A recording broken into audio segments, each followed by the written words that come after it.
Hello, everybody. Welcome to this edition of the Armstrong Show. Thank you so much for joining us.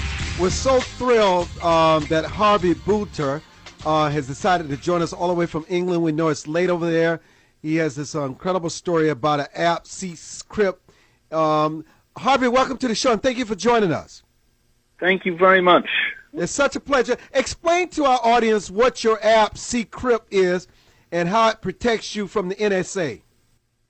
So essentially our app is downloadable to any iPhone or Android device, and if you both have the app on your phone, it enables you to make a highly encrypted call or do a highly encrypted message between the two devices. And so we're essentially doing two things. We're protecting your metadata, so there's no record of who you called, but we're also making sure that the voice or the message in flight from one side of the world to the other is so highly encrypted that it would take years and years to unravel it. Wow, so we're giving you privacy. How did you come up with this app? And tell our audience a little about yourself. So we actually exploit and invest in a lot of military technologies from different parts of the world. We found a technology maybe 6 or 7 years ago, and we applied it to the government market, and we sell secure communications into different governments around the world. And we took a decision about a year ago to make this type of technology available to the public on a much wider basis to protect their privacy rights. And this was largely driven by not just individuals, but businessmen traveling all around the world, realizing that they don't have any security over their communications. How expensive is your app? Well, here's the thing. You get to trial it for 3 months for free, and you can work your way up to, by just recommending a friend, you get another month for free, all the way up to 12 months. And then we charge you $3 a month. But the real benefit here is because it's a data call, you can actually call from one side of the world to the other side of the world, and it won't actually cost you any more, because if you're on Wi-Fi, it will be free, and if you're calling from your data package, it's already within your plan. So you could make a call from the United States to Australia to a friend there, and you could speak for an hour, and it actually wouldn't cost you anything. Well, tell a recent law, a concern that law enforcement officials bring up is that terrorists could use this app as a way to avoid having their communications intercepted, and as a result, put innocent lives at risk. How do you respond?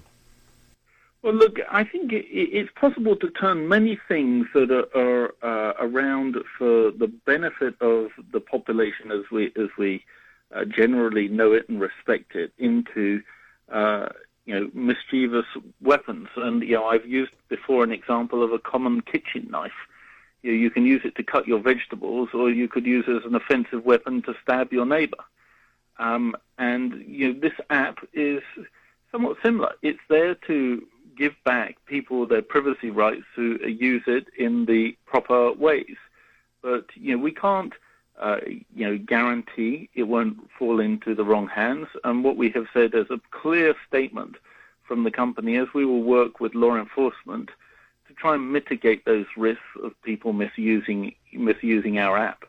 But we think there's more to be gained from people having their privacy than given back to them than not having their privacy.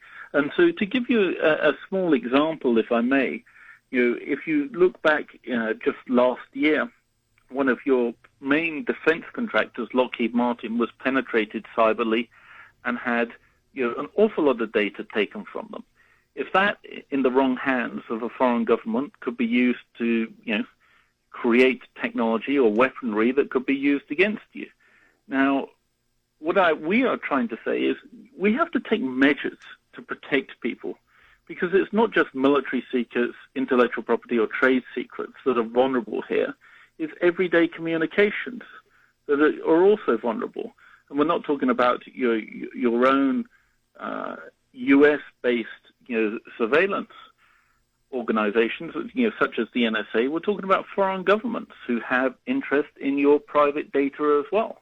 And that amalgamated together gives them real intelligence that you should be taking measures to protect yourself. And so this is an app that does that. What is the best way, in your opinion, to maintain a proper balance between privacy and national security? Well, look, I think and at the same security, time protect your business from hackers. Well, look, I think if you've got if you're an individual or a businessman, who is not breaking the law, and not behaving, let's say in a bad way, then you should have the right to have your communications, being private, to protect your business or your private information or your secrets.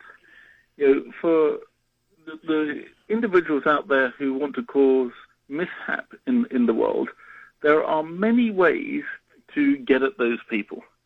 And, obviously, law enforcement needs to find that balance. And that debate is starting to happen, in the United States now. It's the debate, I think, because of Snowden, is getting some focus where people are looking to say, look, on the one hand, we have to do surveillance, and you do, to protect the nation, but it needs to be proportionate. The other side of the debate that's really not happening at the moment is the realization that there's many foreign governments around also doing surveillance, just like the NSA is, on your population. And you're not really considering how to protect yourselves from that kind of intercept either. But it's necessary to protect yourself against, those type of intercepts, as well. And so this is not an easy debate, and there's not, if I can say, a right or a wrong answer. It's getting that balance right. And I think at the moment, the balance hasn't been exactly right, and it's causing many to think about that balance and see if it needs readjustment in light of what we've learned. How did you develop Ccrypt? How did it all start, and what separates it from anything else that's out there? Well, I think there are many communication security technologies out there. There are very few that deal with voice, because voice is extremely hard to encrypt in real time in order for us to have a duplex conversation. So I can say, hi, how are you? You say, I'm good. That has to work extremely hard, in two channels, and that's quite difficult to do. So we've been developing that for a long time, with the military customers, in mind, and we've essentially made, a product available to the consumer and the enterprise market as a result of that. But I think protecting people, is not an easy job. There are not very many solutions out there at the moment, and it's notable right now. Some of the U.S.-based solutions. And so you might have followed, Silent Circle or LavaBit, were just voluntarily shut down because of pressure coming from the authorities. And so these were good solutions that provided a level of communication security, but clearly under pressure from, one assumes, U.S. authorities, they've had to withdraw their products from the market. So one advantage we do have is we're not based in the United States. The company is actually based out of South Africa. And that's rather more neutral in the world of cyber security. This is just really fascinating. How long has your product been on the market? Well, actually, we launched the product on the 1st of April, and we saw a wave of demand from the international markets, and we actually didn't see very much demand out of the United States at all. And when we questioned that, people said, "Well, we don't need it. We don't need. We don't feel as though our privacy is invaded." And then the Snowden revelation started to come, and we saw a massive wave of demand, spike in demand out of the United States. And then, of course, the NSA said, "No, we don't listen to Americans. We only listen to foreigners," and the demand bubble shifted back overseas again. All in all, we've seen tremendous growth, and we have downloads now in 215 countries, with telephone calls made, messages sent from 215 countries. And our app is designed to work in very low bandwidth environments. So we work as well in Africa as we do in Manhattan. So tell us again how your product works. So essentially what it does at the beginning of each call, it exchanges a mathematical encryption key.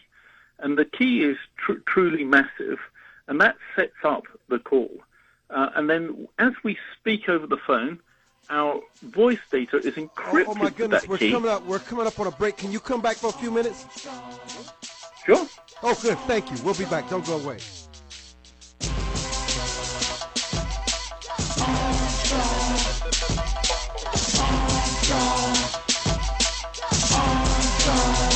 Armstrong Williams returns in a moment.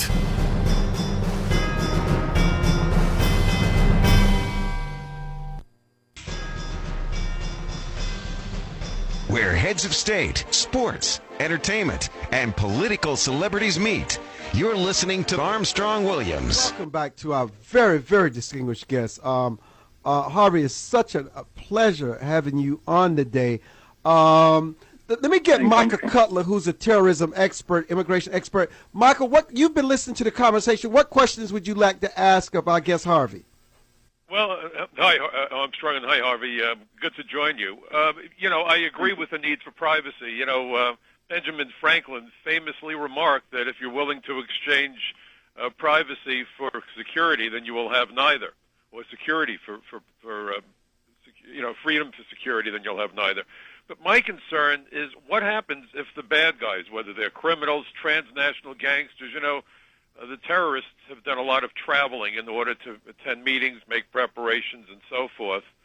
Is there any vetting process that you do to at least try to determine the bona fides of those people who would subscribe to your service? It's extremely difficult to do that type of vetting on a mass scale basis, and so we don't actually engage in that. We do ask for an email address as an anchor point, for the app, but we don't ask for anything further than that, at this time. Clearly, once you come to pay for it, you obviously have to supply some credit card details in order to fund that purchase, and that will give us a little bit more data on the individual or the corporation buying it. But we yes are and no. taking privacy. We're taking privacy quite seriously in order that we don't actually use people's information, and so that's the downside of taking that privacy quite seriously. That said, if it does get into the hands of bad guys, and I'm talking about bad guys who actually use telephones, of which the seriously bad guys don't tend to do that, or not since, I guess, 97, when they realized that was a bad thing to do. There are measures and there are actions that we can take in working with law enforcement to mitigate some of those risks, not least turn them off. Yes, the reason, again, in 97 that they decided not to use phones so much, in fact, in my experience, they were using snail mail, mail drops. We saw where bin Laden was using couriers because the understanding was as soon as you go on the grid, you're firing a flare in the air. But if you're providing a means of running silent and running deep, in a manner of speaking, this might convince them that it's now safe to go back in the water, don't you think? Well, you're semi-silent. You're certainly much more silent than you were before. But I think that there's a couple of points. If you use Secrypt on the Verizon network, you still have a footprint on that Verizon network. And so you've still got that metadata associated with that network, even though it wouldn't be possible to tell who you called. The second thing is, like any encryption, it can be broken if you've got enough computing power and time and effort, to do it. And so somebody of extreme interest, I think, you would find that the agencies, took the time in order to, Understood. Here's my question, try and understand what was going on. When lock manufacturers manufacture a lock, whether it's a bank vault or a little padlock that you put on your locker at the local health club, every lock has something known as defeat time, how long the average lock pick or locksmith would need to defeat the lock. It may run 30 seconds to 5 hours. How long would a major computer need to unencrypt, if you will, a covert message, presuming you had the best equipment? Let's say it's the U.S. government. They're on the trail of a guy running around with a nuclear device or a weapon of mass destruction. They know that this is his phone call. How much time would it take for them to decipher it? It's still going to be several months. And Wow. I think one of the key points here is that every time you make a new call, you get a new key. And so even if you deciphered one message, you would have to start again on the next message. But one of the points, if I could, I would just make is that seriously bad guys who are trading in that sort of league these days would very unlikely be using a phone. Well, up until now, but if they become convinced that your program is that secure, that could change the dynamic, couldn't it? Well, it would alter the dynamic a little bit, but it still has vulnerabilities. And the vulnerabilities, as I say, is you have to connect to the Internet in order to make a data call. And so if you are that security sensitive, then you probably wouldn't even want to be considering that type of vulnerability. You would probably want to be completely off the grid. And so what we've seen commonly before is people using phones for one-time calls, as I'm sure you're aware, and they throw the phone away. And so that's probably a more likely route that you would go. And then certainly when you come to places like Europe, I mean, even where we sell SIM cards in Europe, you tend to be videoed on surveillance where you actually buy the SIM card, and so people might actually wait 3 months or something like that for that video to expire before they even use that SIM card in a one-drop phone. Right.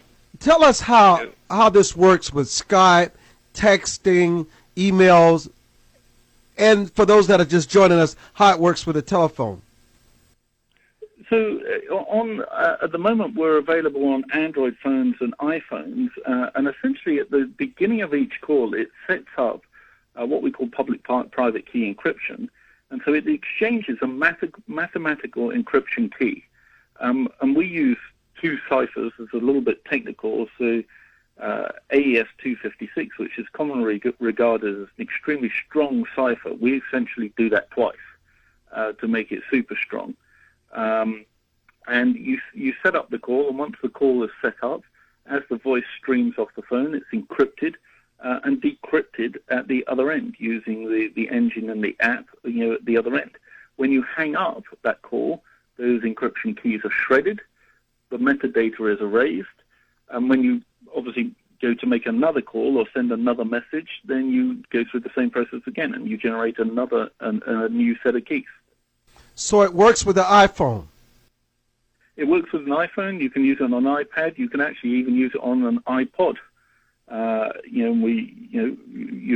a Wi-Fi environment, and then it works on 2,500 Android devices. Come the end of September, the beginning of October, we will also have it available on BlackBerry 10 and Windows Mobile.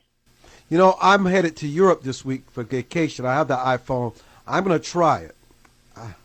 I like these. And one of the things you can do, and we see a lot of our customers doing this, is they come to the UK, for example, and they buy a 1 gigabyte SIM card from the shop, and they put it in their phone, and then obviously they can make calls home, and they just use that £10 or $15 worth of data during the month that they're here, and all their calls are free. After that, it's a fixed price. That's it. So what I should do is get a SIM card once I get to Rome. That's exactly right. From the airport, they will show you data SIM cards, and you literally buy a data SIM card, you put it in your phone, and the nice thing is your secret number, which is a secure number we give you, is a constant. That's the same. So people in the United States would still know what your secret number is, even though you're connecting via an Italian network or English network or whatever network you might be on. Well, I'm going to be in Italy for the entire time. Very nice. Well, and so you get to save lots of money by using this. Well, we do, and we have a lot of customers, actually corporates, who start off on the security side, looking to protect their international business, and quickly, the discussion moves to the finance director, who suddenly realizes he can save a bunch of money. And when you put the two together, saving money from international calls and security, it becomes quite compelling. Now, clearly, if you're just making a call from, New York to New York, then probably the call on your local network is near to free anyway, so it's not going to make very much difference. But once you start racking up calls from overseas, and I can tell you if you use, for instance, your Verizon phone in Italy, the charges may be quite significant, you can then start to save quite a considerable sum of money. How would this new data SIM card affect my data plan if I'm on, say, Verizon's network normally? Well, you just swap. So you've got your plan with your SIM card on Verizon, and it might be 4G, have as much data as you want. When you get to Italy, you literally pop out that SIM card, you put in a 1 gigabyte, for example, pay-as-you-go Roam SIM card, and then the phone connects to the Roam network, the Italian network, and you just make calls again over that data communication line on your secret app. Again, when you get back to the United States, you take out your 1 gigabyte SIM card and you put back in your Verizon one. Michael? I don't know that Verizon uses SIM cards. I remember when we bought the phones, they said that Verizon didn't use SIM cards, but I could be wrong. I'm not a tech guy. Well, actually, you're correct. Verizon might be the wrong example because I think they use CDMA, so I'm not sure That's that okay. they do have SIM cards Apple, in their phone. Apple use SIM cards, without a doubt. But, well, look, I'm sorry, go ahead. That CDMA technology is really unique to certain networks in the United States and I think South Korea. Otherwise, pretty much the rest of the world does use SIM cards. Well, man, it has been a pleasure having you on. Oh, man, it's just been a pleasure. I can't thank you enough for staying up so late in the UK to join us for this very important show. And how can they find out more about Secret Crypt? Well, thank you. And look, any of your listeners can go to the website at www.secrypt.com, and they can find out a lot more about the product and give it a go. Look, Michael Cutler, Harvey, thank you both so much for joining us. All the best. Thank you. Okay. Thank you. Armstrong Williams returns in a moment.